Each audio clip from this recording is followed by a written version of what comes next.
भीमपुर नाम का एक गांव था। यहाँ के लोग सीधे सादे थे, पर कुछ महीने से गांव में अजीब अजीब घटनाएं हो रही थी।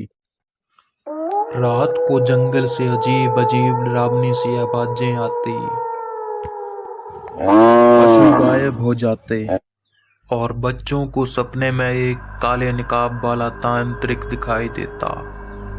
गांव में हर कोई डरा हुआ था। गांव के बाहर रहने वाला 12 बरस का चिंटू अपनी माँ के लिए लकड़ियां लाने जंगल गया था। वहां उसे एक टूटा हुआ मटके जैसा खोपड़ी वाला बर्तन मिला। उसकी गर्दन पर लाल धागे बंधे थे। चिंटू ने हाथ लगाया ही था कि तभी पीछे से आवाज आई, मत छू बच्चे।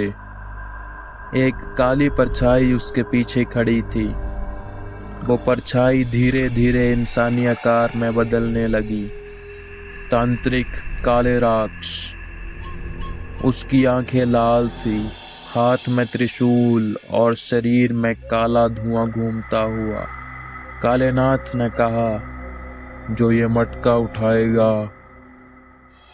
मैं उसे जिंदा नहीं छोड़ूंगा।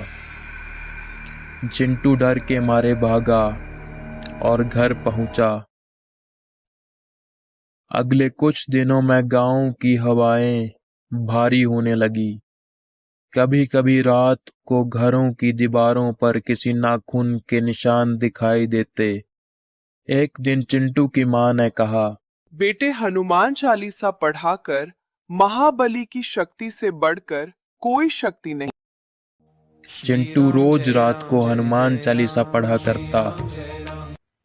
एक रात गांव के बीच बड़ा धमाका हुआ। धुएं में से कालेनाथ निकला। मैंने कई जन्म लिए, कई गांव खाए, अब भीमपुर की बारी है। गांव वाले डरकर अपने अपने घर में छिप गए। चिंटू ने हिम्मत दिखाई। चिंटू मंदिर की तरफ भागा और जोर से बोला, बजरंग बली, मेरे गांव को बचाओ। कालेनाथ गुस्से में चिल्लाया, ये बच्चा मेरी साधना तोड़ रहा है। वह चिंटू पर हमला करने दौड़ा और तभी आसमान फटा। घंटे की टन टन धीरे धीरे गूंज में बदलने लगी और अचानक एक विशाल प्रकाश का गोला मंदिर में उतरा। उसमें से प्रकट हुए हनुमान जी। बादलों जैसी गूंजती आवाज। बालक की पुकार सुनकर मैं आ गया। कालेनाथ पीछे हट गया। कालेनाथ ने कहा, नहीं, ये संभव नहीं। हनुमान जी कहते हैं, अध्यात्म की शक्ति के सामने तंत्र कभी खड़ा नहीं हो सकता।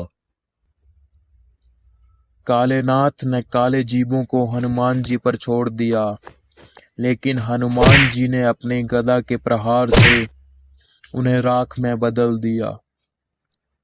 कालेनाथ ने मंत्र पढ़कर आग का गोला बनाया, पर वह हनुमान जी के सीने से टकराकर राख हो गया।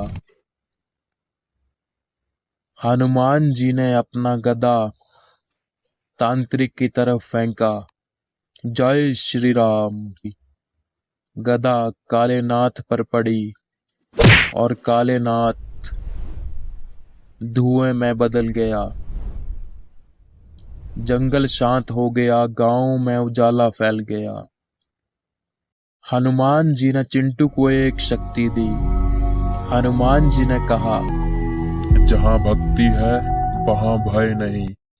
जिस गांव में मेरा नाम लिया जाए वहां कोई तांत्रिक कुछ नहीं बिगाड़ सकता।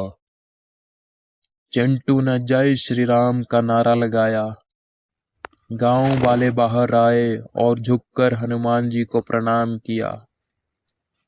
हनुमान जी आसमान की ओर उड़ते हुए अदृश्य हो गए और भीमपुर फिर से खुशियों से भर गया। जय श्री राम, जय बजरंग बली।